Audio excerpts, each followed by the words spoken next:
okwekalakaasa kw'abasuubuzi mu Kampala kukyagenda mu maaso era ng'olwaleero nga woobirabaawo ebizimbe byonna biggaddwa, ebizimbe ebisinga obungi biggaddwa. Ebintu bino byatandise ng'ebyokusaaga naye ngenda kuwaako mu maaso awo ekiri mu kibuga Kampala kyennyini ku katambi wano obeere ng'ate obiraba. Red Zone TV kwoli bw'oba tonaba kubanga osubscribinga kyokola kikole sooka osubscribinga ku channel eno kwata akade ka notification obeere nga tomissinga nsonga yonna. Ekibuga Kampala ebizimbe ebisinga obungi biggaddwa olwaleero ennaku z'omwezi 16 mwezi gwa 4 2024. Abasuubuzi bagamba tetugenda kukkiriza nsonga za URA. Ebintu bino nno byatandika ng'ebyokusaaga nabikunnyonnyola emabega kaawo obanga obadde otugoberera oteeka okuba nga obimanyi. Kati waliwo olutalo olubadde mu Kiyembe.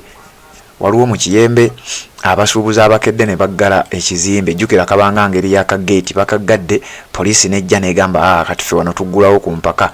Kati era waliwo abasuubuzi abalabiddwako nga bo bayingidde ne bayingira ne baba nga baggulawo amaduuka gaabwe naye nga be batono. Ebizimbe ebisinga obungi biggaddwa. Njagala kubaako kyenkuwa wano ate oli ku Red Zone TV obeere nga byonna obimanya. Webale kubanga okyatugoberera kansooke mbikwe wano then nzije tutemeeteme ebintu bino nga we bitambula. Anji bekulumula nga bayingira ekibuga ekyo okola emirimu gyabwe, naye ekibuuzo nti abantu bano babeera bagendawa. Bw'otambula mu kibuga Kampala amaduuka agasinga gaggaddwa era ne wakwadde nti President Yoweri Kaguta Museveni abasuubuzi abadde abasuubiza okubasinkana ku lunaku olwokutaano okuyita mu minisita owa Kampala tekibalobedde bo okusalawo okuteeka bikola wansi n'okugala amaduuka gaabwe. Ng'enteekateeka eriwo yakuwakanya enkola eya URA ey'okubajjako emisolo gye bagamba nti gibayitiriddeko obungi. Ku kizimbe eky'Amakai Building edduuka limu lyokka litusanzeeko nga liggule wabula nga amaduuka amalala gonna gaggaddwa. Bw'otambula okwetoloola mu Wakiseka amaduuka nayo agaayo gonna gaggaddwa era nga ekizimbe ekiriko Namusamba Arcade, ekizimbe ekiriko Jemba Arcade byonna abasuubuzi bali wabweru bayimiridde tewali kyakola ate nga bagamba nti oba oliawo gavumenti erina okuwuliriza eddoboozi lyabwe. Kinajjukirwa nti ab'ebyokwerinda bo baweze nti abanaggulawo amaduuka gaabwe bagenda kubawa ebukuumi era nga abasirikale abapoliisi n'amagye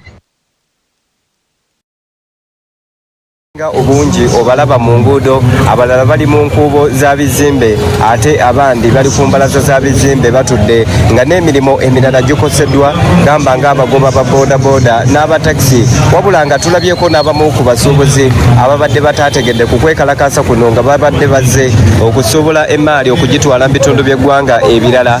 Abo nabo bazzeeyo olw'embeera gye basanze mu kibuga ky'eggwanga ekikulu Kampala. Bw'ogenda waliyo okuliraana ekitebe eky'ekibiina kya Democratic Party mu kibuga Kampala giyite State House, awo wabaddewo abasuubuzi abakedde okuggulawo naye waliwo abatambula n'obuzindaalo bw'omukalakaasa nga bagenda bagamba abantu abagguddewo okuggalawo ebizimbe byabwe okutuuka ng'ensonga yo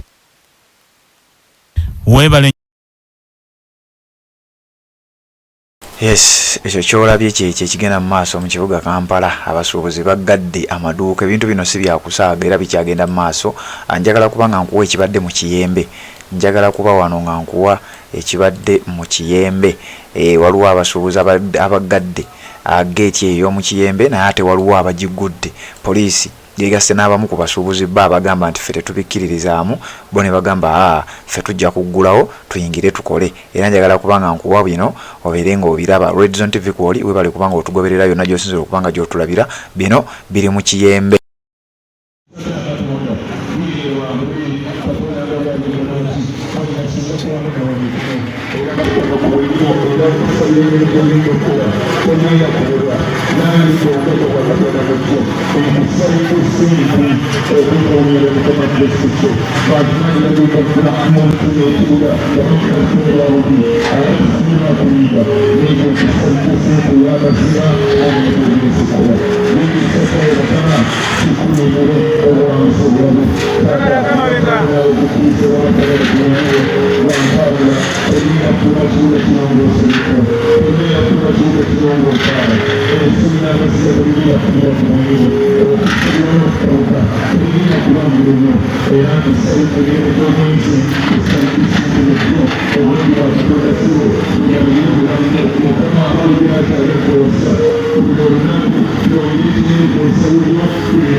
Agogola bamaduuka gali mu kiyembe eyo batunga abamanyi mu kiyembe mumanyi wali ebyalaani wali biki kati aga maduuka gonna gabadde gaggaddwa abasuubuzi nga bagala tetugenda kuggulawo kati poliisi ezze ne yeegatta n'abamu ku basuubuzi abagamba nti ffe tebitukwatako yeegasse n'abo abamu kubagamba nti tebitukwatako ne baggulawo ne bagenda abo bo ne bagenda ne baggulawo amaduuka gaabwe ne baba nga bagenda era bwetyo bwekyali yabunkenge naye nga wenagambye ffe tugenda bikutuusaako byonna kasitoba nga weekumidde ku mukutu guno gwa Red Zone TV byonna ogenda kubanga obimanya waliwo n'ababadde baleese ebipiira nga bo bagamba ffe tujja kubyokya badde baleese ebipiira nga bali mu kubanga batandika naye bano bate tebategerekese gye bavudde kubanga waliwo gwe twogedde naye ng'agamba ate abo si basuubuzi era tebabamanyi mu Kampala kati ate badde baleese ebipiira nga bagamba tugenda kwokya wano kwekalakasa kufuuke violent ate nga bino nga wobimanyi gavumenti byeyagala awo eba emaze okuba nga ebafunza so kati bino byonna